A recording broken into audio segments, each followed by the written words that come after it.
Good evening, ladies and gentlemen. Welcome to this online talk about the history and traditions of the lying in state ceremony. This talk is going to take about half an hour. My name is Nick Richmond and my name is Michelle Greer, and we are both tour guides here at the Palace of Westminster. This evening, we're going to take you on a journey through centuries of history as we talk about the traditions and culture that have shaped the modern day lying in state ceremony. So the talk will take roughly 30 minutes, and along the way there will be the opportunity to ask questions. The way this is going to work is that on your right hand side you're going to see a chat box. Now during the talk you can leave questions and comments in that chat box, and then at the end of the talk there's going to be 15 minutes where we will answer as many questions as we can from the general public. And there's a lot of you here tonight, at least 100 at the last count, which is brilliant to see. Now, along the way, you can leave your questions and comments in the chat box, and you'll also see links to some of our future events, online talks, real life events taking place here at Parliament. You'll also see a link coming up in your chat box on the right hand side that takes you to an online survey.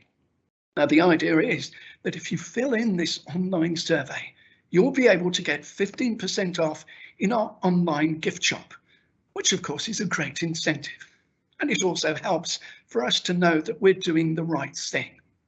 So welcome to you all, and without further ado we're going to begin our tour, and the talk begins here in Westminster Hall. This is the oldest and often the coldest part of Parliament. Westminster Hall was created in 1097 by William II, son of William the Conqueror. It was originally designed for ceremonial banquets, but has since played host to a number of iconic events: coronation banquets for monarchs such as George IV, trials for Guy Fawkes, William Wallace and Sir Thomas More. Many of these events are commemorated by brass plaques running the length of the Great Hall. And recently there was a new addition, a plaque to commemorate that on the 14th of September 2022, Queen Elizabeth lay in state here for 4.5 days, while an estimated 250,000 people from all over the world came to pay their respects. Now, the story behind this momentous occasion goes all the way back to the earliest Saxon kings. In the 11th century, Edward the Confessor built Westminster Abbey near this building, and the abbey would be the chosen burial place and memorial space for many future monarchs.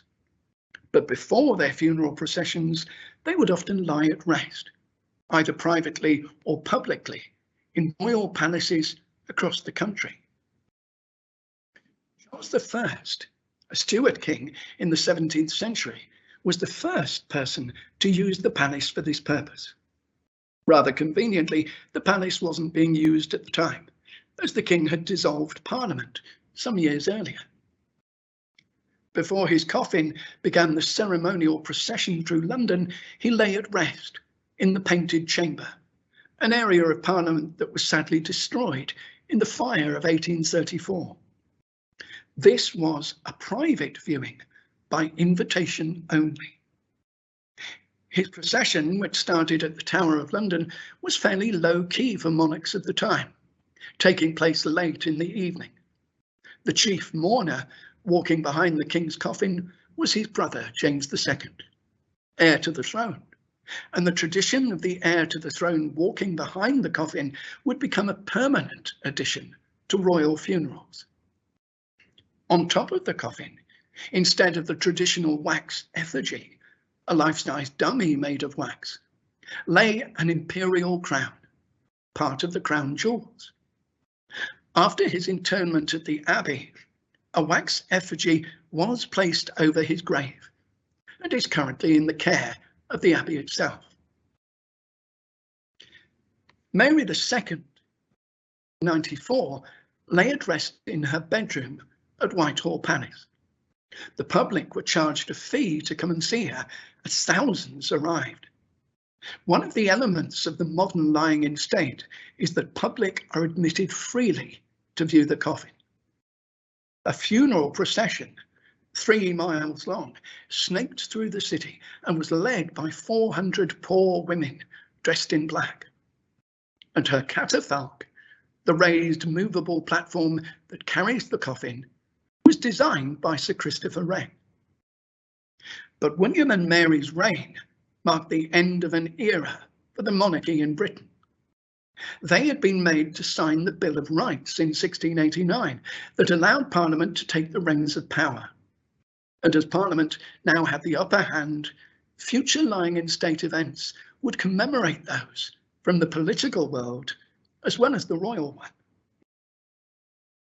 The last king to be buried at Westminster Abbey was George II in 1760. He had lay at rest in Parliament as well, in a beautiful room called the Prince's Chamber. His procession to the Abbey was swamped by crowds, eager to see his coffin draped with the Royal Standard flag. The Royal Standard flag is slightly different for every monarch that uses it.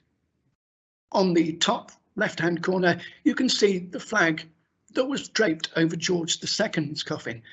And down at the bottom on the right, you can see the flag that was used in Elizabeth II's funeral. But even though there were thousands of people that came to see the coffin, there were also problems. There was massive overcrowding at the Abbey as people pushed and shoved to get a better view. And even inside the chapel, there were also problems, as described by an MP called Horace Walpole. When we came to the chapel of Henry VII, all solemnity and decorum ceased. No order was observed. People sat or stood where they could or would. The yeomen of the guard were crying for help, oppressed by the great weight of the coffin. The bishop read sadly and blundered in his prayers.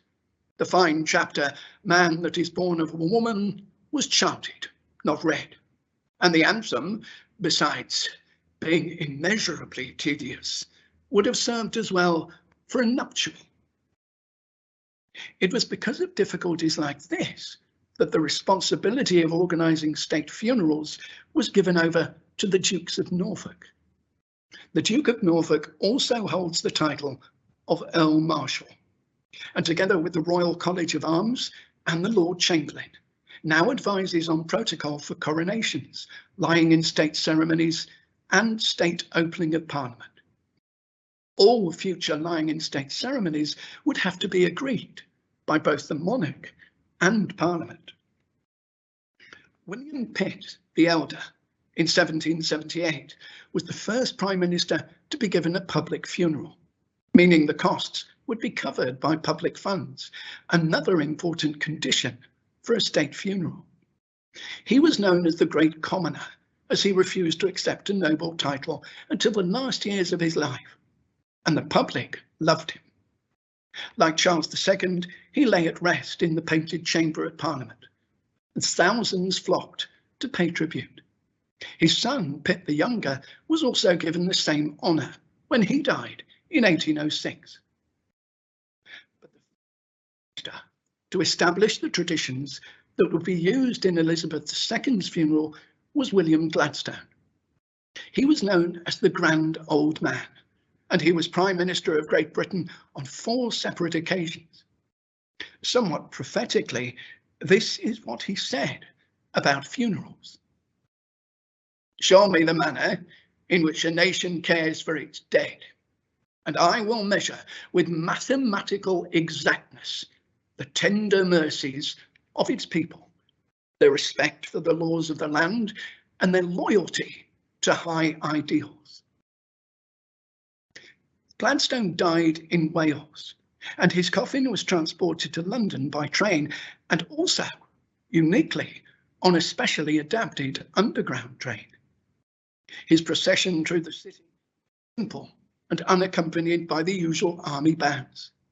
He lay in state in Westminster Hall for 2 days, during which time an estimated 75,000 people filed past the catafalque to pay their respects. One person who did not attend was Queen Victoria, who hadn't liked Gladstone, although she did approve his state funeral. Although the Queen did not attend, there was a future king at the ceremony, Prince Edward, the Duke of York, who would become Edward VII. He served as a pallbearer, carrying Gladstone's coffin, and he did this against royal protocol and his mother's wishes, as he had respected the former Prime Minister. As well as the huge crowds, this was also the first state funeral to be widely covered by the media. An old film of the event is still available on the internet. Gladstone's funeral would set in stone many of the elements of the modern lying in state ceremony. But there would be other changes in the 20th century during the era of Queen Victoria. Victoria was 18 in 1837 when she became Queen. She was 81 in 1901 when she died. Her reign of 63 years was the longest reign of any British monarch until Elizabeth II. As her reign was so long, it had been many years since a monarch's funeral. So Queen Victoria took the initiative and planned it herself in 1897, leaving strict instructions for every aspect of the event. She stipulated she wasn't going to lie in state. However, as her wishes effectively created the template for modern state funerals to this day, it's for that reason that we are including her. Queen Victoria wanted her funeral to reflect the fact that she was a soldier's daughter and, of course, head of the military. Therefore, she wanted her procession to have army and navy officers marching through the streets, and not lords, privy councillors, and members of the judiciary.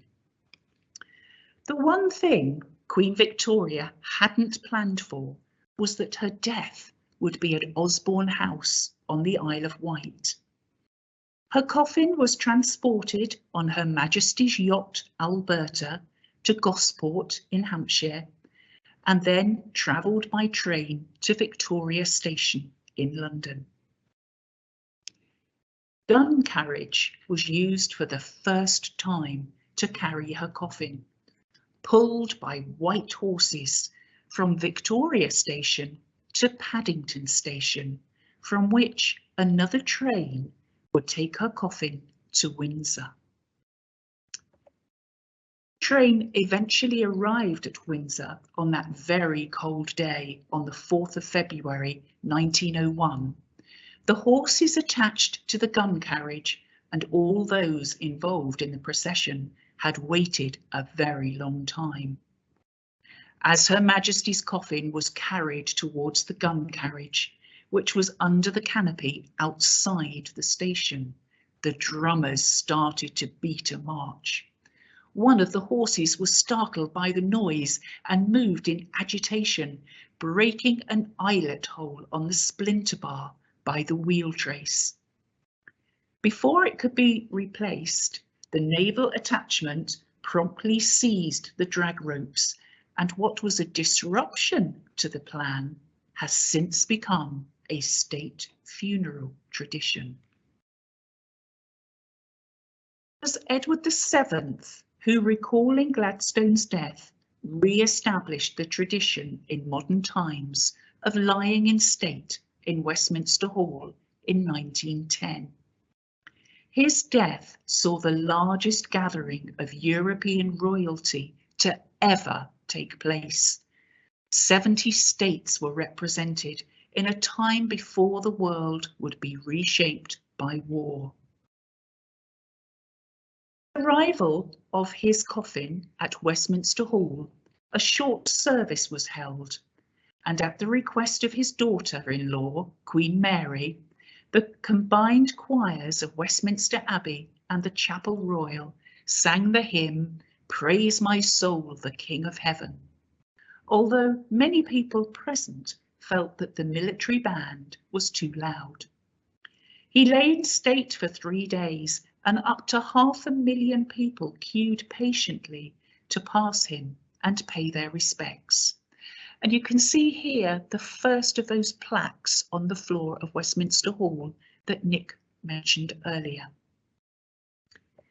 In 1930, Westminster Hall would again be used as a venue for lying in state. Unusually, on this occasion, not for a politician or a monarch. Parliament was in recess at the time, and on the advice of his ministers, King George V agreed that 48 victims of a terrible air crash should lie in the hall for 1 day. In the 1920s, the future of long-distance air travel was believed to be in rigid airships. The government launched a scheme to build 2 prototypes in Bedfordshire. Airships were a luxurious way to travel, and this one, the R101, was equipped with a large dining room, a smoking room, a promenade deck, and private cabins. The huge balloon was inflated with hydrogen. On October 5th, 1930, a fire was caused by gas leaking, and 48 out of the 52 people on board were killed. 5 days later, the 48 coffins, each draped in a Union Jack flag, lie in state while thousands filed past them.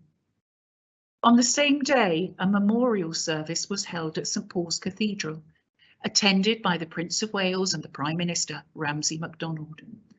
A requiem mass also took place at Westminster Cathedral.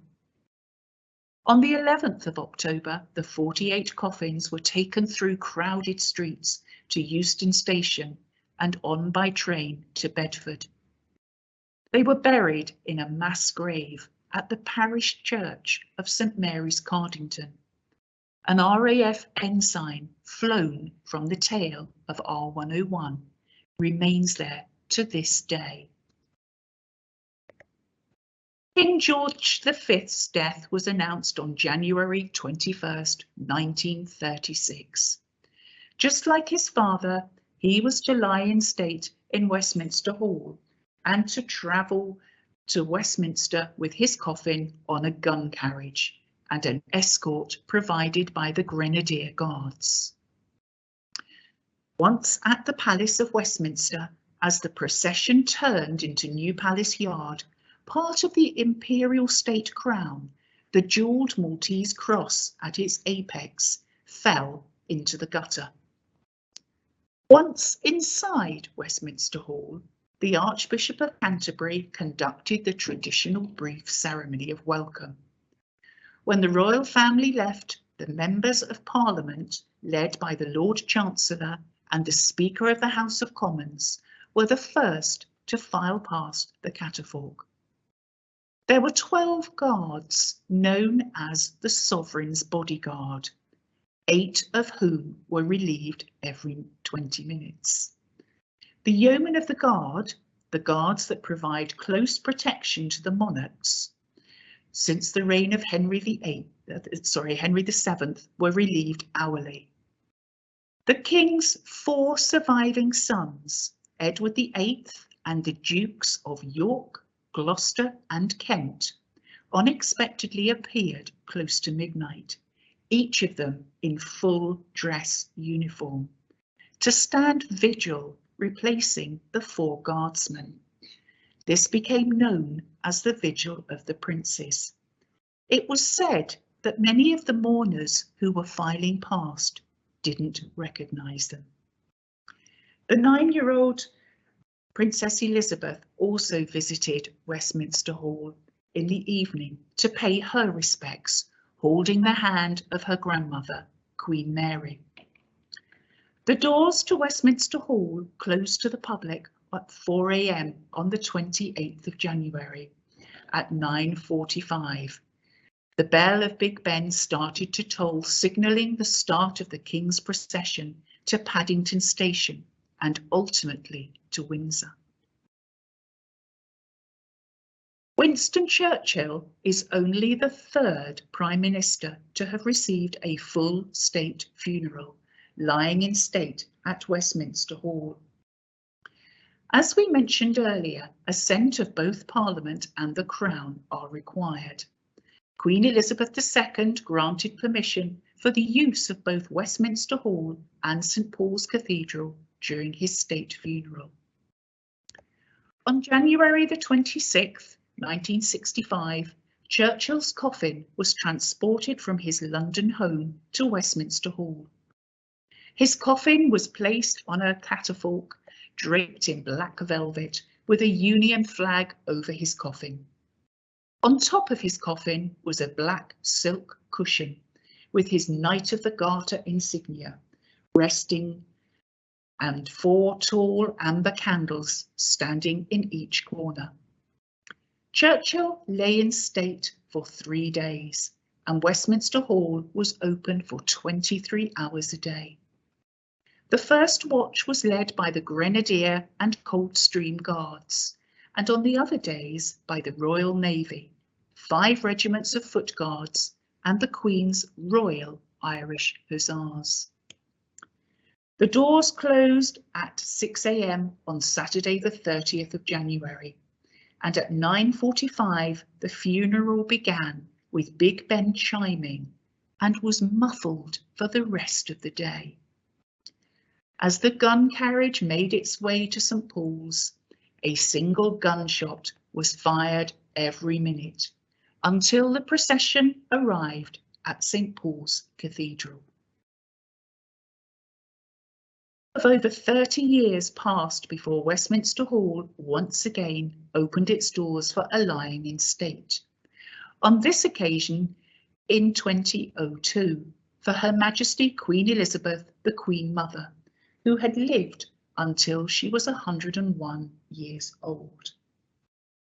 Her coffin at Westminster Hall arrived with an escort of 1,600 troops to lie in state for 3 days.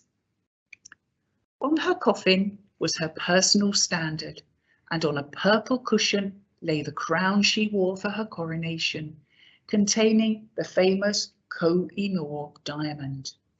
There was a wreath of white flowers and a handwritten message saying, "In loving memory, Lilibet." For the first time since George V, the Queen Mother's grandsons, then the Prince of Wales, Duke of York, Earl of Wessex, and Viscount Linley, held a vigil of the princes. The 4 relieved the guard of the Royal Company of Archers and were relieved themselves after their 20-minute vigil by the yeomen of the guard. The Prince of Wales and the Duke of York wore naval uniforms, and the Earl of Wessex and Viscount Linley wore black mourning dress. This lying in state was the first time those paying their respects went through security checks. 9:48 on the 9th of April, the tenor bell of Westminster Abbey started to toll 101 times as her coffin was taken the short distance to the Abbey, accompanied by drummers and a massed pipe band of 192 musicians from 13 Commonwealth and British regiments. Before I hand over to Nick, who will tell you about Queen Elizabeth II, I want to mention to you about 4 people who were all given permission by Elizabeth II to spend the night before their funerals in a very special place here at the palace. Underneath Westminster Hall is the small chapel of St Mary Undercroft. The first person was Margaret Thatcher, who before her death in April 2013 made it known that she would like to stay in the chapel. Her coffin arrived and left the palace with no formal ceremony. A short service was held in the chapel for up to 100 of her closest associates. In 2014, Black Rod, the monarch's representative in the Palace of Westminster, wrote to the Queen asking if she would allow MP Tony Benn to rest the evening before his funeral in the Undercroft. His most prominent role had been that of Postmaster General. However, due to the recognition of his political service of half a century, he was allowed to rest in the Undercroft and had also been given the freedom of the House of Commons. It was in April 2017 that the Undercroft was the resting place for 24 hours of Police Constable Keith Palmer before his funeral. PC Palmer had been killed whilst on duty at the palace.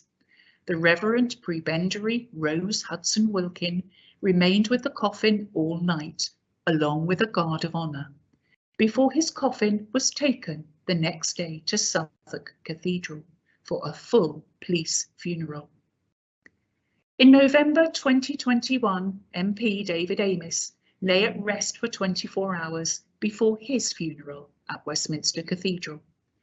Amess had been murdered while working in his constituency. This brings us to the most recent event, where many of the traditions we have mentioned would appear once more. Nick, please bring us up to date. On the 8th of September last year, Queen Elizabeth II passed away at her family home in Balmoral, Scotland, at the age of 96, having reigned for over 70 years, the longest reigning monarch in British history. According to a tradition stretching back to Victorian times, a formal notice of her death was posted on the gates of Buckingham Palace. Because she died at Balmoral in Scotland, Operation Unicorn was put into action, which dictated the protocol for the Scottish ceremony. The Queen's coffin was transported to Edinburgh, and there was a ceremonial procession through the ancient city to the Church of St. Giles, where she lay at rest for 24 hours. The soldiers who stood vigil around the coffin in Scotland were the Royal Company of Archers. The coffin was then transported on a slow train journey from Edinburgh to London, where Operation London Bridge began on September the 14th. Again, there was a ceremonial procession from Buckingham Palace to Windsor. To Westminster, the coffin was pulled on the gun carriage by 98 members of the Royal Navy, known as the Sovereign's Guard. The tradition started during Victoria's funeral. As with Charles II's funeral, on top of the coffin was placed the imperial state crown, which the chief mourner, King Charles III, following behind the coffin, will wear for the first time at his coronation in May. Once at Westminster Hall, the coffin was placed on the catafalque below the stairs. 8 members of the Queen's Own Regiment, the 1st Battalion of the Grenadier Guards, were hand-picked for the role of carrying the heavy, lead-lined coffin into the hall and placing it on the catafalque, a nerve-wracking task that they carried out with military precision. The coffin itself had been specially made some 30 years previously. The guard that then formed around the catafalque was made up of 2 military divisions, known as the Sovereign's Bodyguard. The gentlemen-at-arms, that you can see with the plumed helmets, and the yeomen of the guard, present at every royal funeral since Henry VII. They held and rotated their posts for 20 minutes at a time. On the second day of the lying in state, the princes and princess took up their vigil. In another addition to the modern ceremony, it wasn't just the sons of the late Queen that took up their positions around the coffin. Princess Anne also took her place. Another change was that the royal family did not relieve the guard already appointed, as they had for the Queen Mother. They just joined in with them in silent vigil. The next day, Prince William and Prince Harry were among the grandchildren of Queen Elizabeth that also stood vigil, another new addition to the ceremony. But one of the most noticeable changes was the impeccable organisation of the queue This too had been carefully planned over the last 6 years, and it was called Operation Marquee. Staff worked through the days and nights of the lying-in state to ensure that an estimated 250,000 people could be managed in an orderly way and would get the chance to pay their respects as they filed through Westminster Hall. There were no jostling crowds, as there had been in the days of George II, and at 6:30 a.m. on the 19th of September, the doors were closed to the public. The last person to pay their respects to the late Queen in Westminster Hall was Sarah Clarke, officially known as Black Rod, one of the monarch's parliamentary representatives. The coffin then made its final journey to Windsor, and the Queen was interred in the Royal Chapel. During the 7 days of commemorative events, over 29 million people are estimated to have watched on television. I hope that during this presentation, we've managed to give you a sense of the ancient traditions and culture that have shaped our modern day lying-in state, and the hard work, dedication and planning that was needed to ensure that our late monarch Elizabeth received a farewell that reflected her 70 years on the British throne. That brings us to the end of our first section of the tour. Thank you very much for listening. I do hope you've enjoyed it. Now, what I'm going to do now is go into a different section and find what questions may have come up during the talk.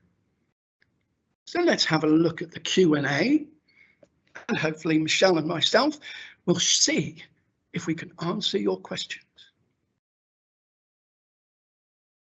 So we've got a question from Trudy, not a question, just to say you find this very interesting. Okay, that's excellent. We've also got a question from Nicholas Wheatley. The speaker mentioned the transport of Queen Elizabeth II's coffin by train to London. That's not correct. Will you correct this, please? Okay. Yes, you're right. It was on an RAF transport aircraft, not by train. I do apologise for that. I did read that there was a train journey involved at some point. I do apologise for my mistake. Yeah, and we've got a similar question. Okay.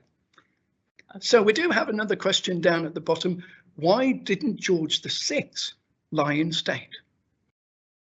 So, Michelle, would you be able to answer that? Yes, the short answer is he did lie in state. We just didn't talk about it during our presentation. We tried to pick out monarchs who laid in state where the traditions either changed or reinforced to illustrate the purposes of the talks. And George VI just was a very straightforward lying in state. He was met at Westminster Hall with the usual brief ceremony. His wife, both his daughters, Queen Elizabeth, Princess Margaret, were in attendance. So yes, he definitely did lie in state. Okay. Okay, that's great. We've got a question from them, anonymous. Why do they lie in state? So lying in state is a tradition that's been around for a very long time, as we found out. And the idea is that it's a chance for the public to pay their respects to the late monarch. Now, in contrast to what you might call a wake, the old idea of having the coffin open, in royal tradition, whenever there's a royal funeral, the coffin is always closed. So we've got a question from anonymous. The candles, they're bigger at the funeral of Elizabeth. Can you explain something about them? No, the only thing I've heard about candles during my extensive research is about the amber candles at Winston Churchill's lying in state, which was noticeable for the fact that they were amber. I don't know, Nick, if you've heard anything else. I don't, I'm afraid. I can only assume that the candles for Elizabeth II's funeral were bigger than those of Winston Churchill because she was a more important personage. Yeah. That would be my guess. Will Westminster Hall, sorry, this is a question from Laurie. Will Westminster Hall ever be used again for a trial or any of the other purposes from the past? Michelle? We do have a coronation coming up soon, don't we? I think that we'd have to wait to see if there was any coronation celebrations. I think not a banquet though. What do you think, Nick? The last banquet was in 1821, and that was for the Prince Regent, George IV, the one that built Brighton Pavilion. As far as trials go, the reason there were trials in the Westminster Hall in Parliament was because that was where the Supreme Court was based. Now, the highest court in the land, the Supreme Court, was based in Parliament until 2005. So that's why there were trials there until that time. But I don't think nowadays that any trials would be held there. It's more of a place for other types of ceremonial events. Thank you very much, Anonymous, for your kind words. Did King George VI lie in state? I think we've answered that one. What determines whether a PM will lie in state? There have only been 3 to date. So when I explained about the early origins, one thing that has been kind of set in stone is that a lying in state for a prime minister or a politician needs to be agreed as an act of parliament, a motion in parliament itself. It also needs to be approved by the monarch. So both of those conditions have to be met in order for a lying in state ceremony for a prime minister to be approved. And maybe that's why there's only been 3 in Westminster Hall in all that time, since the prime ministership of William Gladstone. Greg, thank you very much. Very interesting and thorough. Since the crown fell off King Edward VII's coffin, how is the crown fastened on the coffin now? I'm tempted to say super glue, but I'm sure that's not the right answer. Maybe Michelle, do you know how the coffin is? No, I don't. But do you know, Greg, I was here when Her Majesty was laying in state, and I was fortunate enough to go into Westminster Hall on 2 occasions with members of the public. And I was determined to have a good look at the crown, because you don't often get the opportunity to see the crown as close up as that. But I have to confess that on both occasions I was completely overwhelmed by the atmosphere in the hall. And that is somebody who's very used to being in the hall.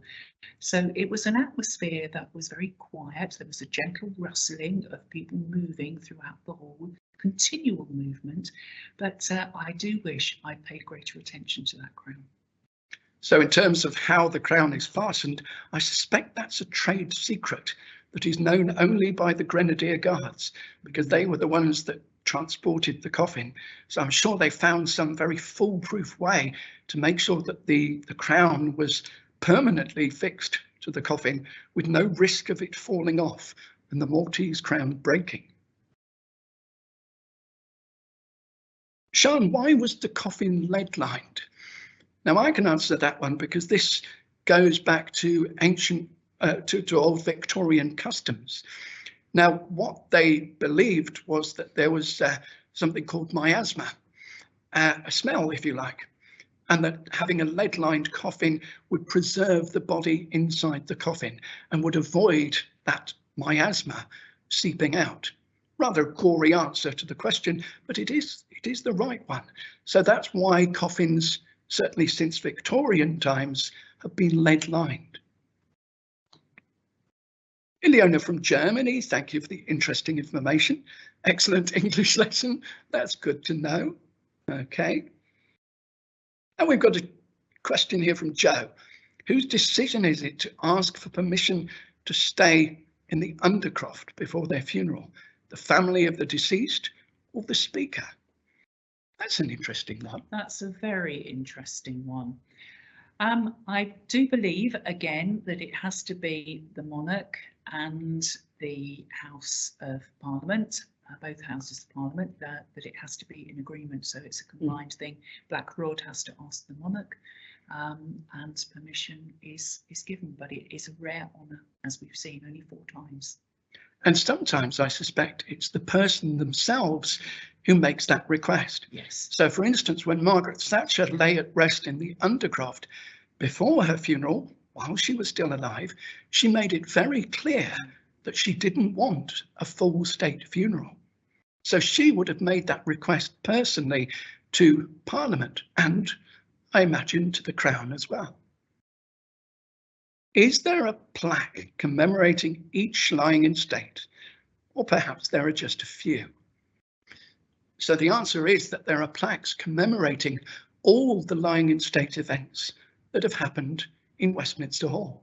In fact, the latest plaque, the one that you saw earlier for Elizabeth II, was unveiled a few weeks ago, formally unveiled by King Charles III. So the answer is yes. If you visit Westminster Hall, and you can do that in various ways, then you'll get to see those plaques in person. And it's not just lying in state events. There are all other sorts of commemorative plaques that detail events that have taken place in the hall over the centuries. Okay, we've got a question from an anonymous. Would a prince or princess lie in state? Michelle. I don't think we've come across any princes or princesses. It appears to be an honour for the monarch and their consort. I think that is the quick answer to that. Yeah. Yeah. So if it's a member of royalty, then it would have to be the monarch. It could also be a notable politician, a prime minister or similar, but again, only with the approval of the monarch and Parliament. So we've got a last question here from Anonymous. For non-royalty, is it decided if someone will lie in state before they die? Or is the proposal made and approved after death? I wonder if David Attenborough will be. I'd love it if David Attenborough got to lie in state, or even the honour of being interred or being laid to rest in the Undercroft Chapel. The answer, I think, as I mentioned earlier, is that often it's either the family of the deceased that makes that request to Parliament, but more usually it's the person themselves. If they're a prominent figure, a prominent politician, a prominent person in the media, then they will be aware, I suspect, before they die, that plans need to be made for their funeral. And they would, I suppose, in some cases, approach Parliament or approach the monarch to request lying in state or lying at rest in the Undercroft Chapel. Okay, so I think that is probably all the time that we've got to answer your questions. And brilliant questions they were too. Yes. I do apologise, by the way, for my earlier error in how the Queen was transported. But thank you all very much for listening. I hope you've enjoyed our talk tonight. If you have, please be on the lookout for other events that are taking place in the future. So from myself and my colleague Michelle, we wish you a very nice evening. Have a lovely evening.